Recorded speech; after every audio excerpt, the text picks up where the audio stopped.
Beals here with no nonsense, cause you can't make sense if you don't make sense. A pod with freestyle discussion, poetry and social deconstruction. Hi, welcome to the 12th episode of the No Nonsense Podcast. I'm your host today, Big Beals, with my guest, as always, Big Burn. Today is November the 3rd. How disgusting is that? Today we're going to start off with a good old-fashioned poem. When you're out there starving and you don't know what you're going to eat, man, you're stuck in a rut. All you want to do is get a big fat butt. So what do? You grab a donut. So today we want to talk about the advent of donuts in society and how they affect culture and how donuts have really revolutionized the food industry as a whole. Now let me ask you, Matthew. Let me ask you, Big Bird. Balls. If you never have had a donut before, and I gave you a donut for the first time today, how much would you pay for it? One donut, glazed. One donut? I pay $755.35. Now may I ask you, why so cheap? My Joe cheap is just that I'm just not doing very good on finances right now, and $755 is the most I could do. Okay, I can understand. But what if this donut had a glazed inside filling with caulking? How much would you get for that? I'd bump that up to $1,200. And that's more like it. Now, we are seeing a rise in industrial donuts. Now, these are donuts with industrial parts in them. Nuts, bolts, and various other types of glue and adhesive products. So, right now, Dunkin' Donuts just released the garage door donut, which is very, very interesting. It's a square door, our donut, I should say.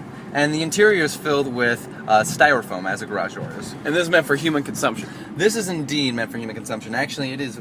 We actually have a couple in the studio. Oh, wait, nope. They dropped the ball on us. Sorry, we don't have any in the studio today. I thought we did. I thought we had a partnership with Krispy Kreme. Apparently that's fallen through because of discounted rates. Yeah, I'd say that the discounted rates that have been provided by Dunkin' Donuts have really been putting Krispy Kreme out of business, actually. And Krispy Kreme came to try and fighting back with a rapper, and he failed in their business name, and so they told him to change his name to Froggy Fresh. Now, Bern, let me ask you this. If I were to give you a plate of 12 donuts, and one of them was poisonous, and I said you have to eat 11 of them to obtain $500, which 11 would you pick? I picked the first 11 that were thrown in my face, and let me tell you why. Because I love donuts. And I really have no problem if I consume a poisonous donut because it still tastes good. Mm-hmm.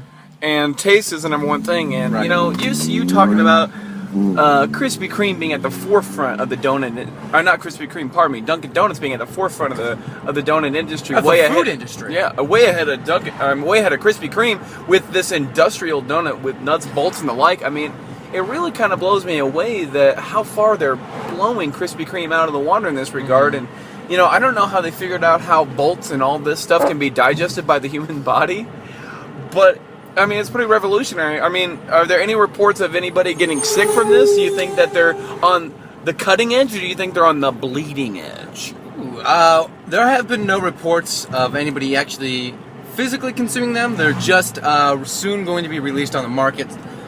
So they have not actually been tested or rest assured by the FDA.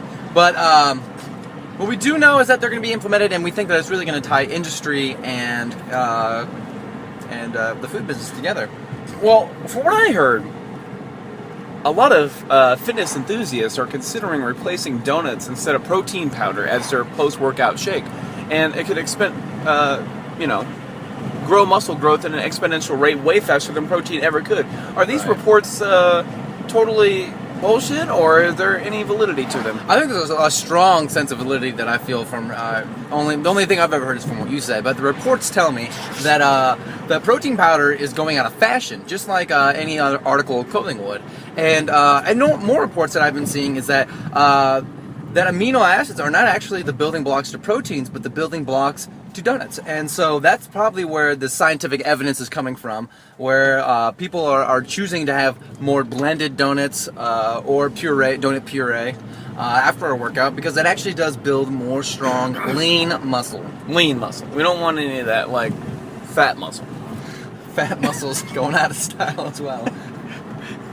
Because, I mean, and that's, bringing it back to what we were talking about earlier. That's just another reason why donuts are at the forefront of the food industry in general. Not just, a segmented niche market, Right. where they cater to, obese individuals that are just trying to, get a little sugar rush in the morning. They can really cater to every single appetite out there in the market. And Right. that's Yeah, currently why they're at the I do forefront. believe that is the growing trend right now, and we're seeing a lot more businesses opening up and having more of a donut-centered business plan.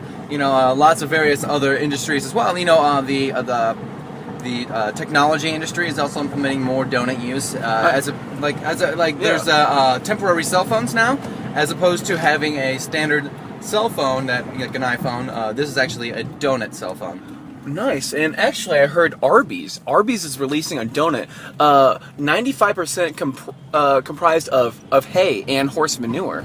Mm-hmm. And the reason, you might think, oh man, that doesn't sound like it tastes good, but they found out if they get a certain mix in there, then Mr. Arby will come down to whatever school you want to and hang out any second grader and force feed those hay manure donuts into their mouth, and therefore they're at the forefront of the fast food industry portion of donut consumption. Wow, these are all some staggering facts. I just can't believe that Arby's was able to... The panel is feeding me these facts. Yes. Now, and of course, we all truth comes from the panel, and we are receiving word right now from our sponsor, Krispy Kreme, that we may have, for the first caller today, we will give you one free lifetime supply of donuts. All you have to do is call now at 1-800.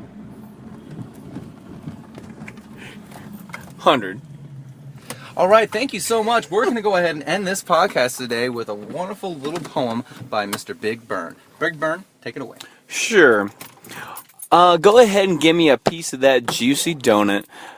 Mr. Duncan, go ahead and please me humming. I ain't coming down here with no business, just a big old can of sickness. So yeah, I'm rapping about nonsense, but you know what? This is the podcast with the hymn sense. So come on down to where I need to get my fix, and I'll go ahead and mix you up in the political mix. Goodbye, masters. Thanks for listening to our podcast. Hope you got some insight and a few laughs. That's all for now, folks. Yes, goodbye. Till next time, as long as we don't die.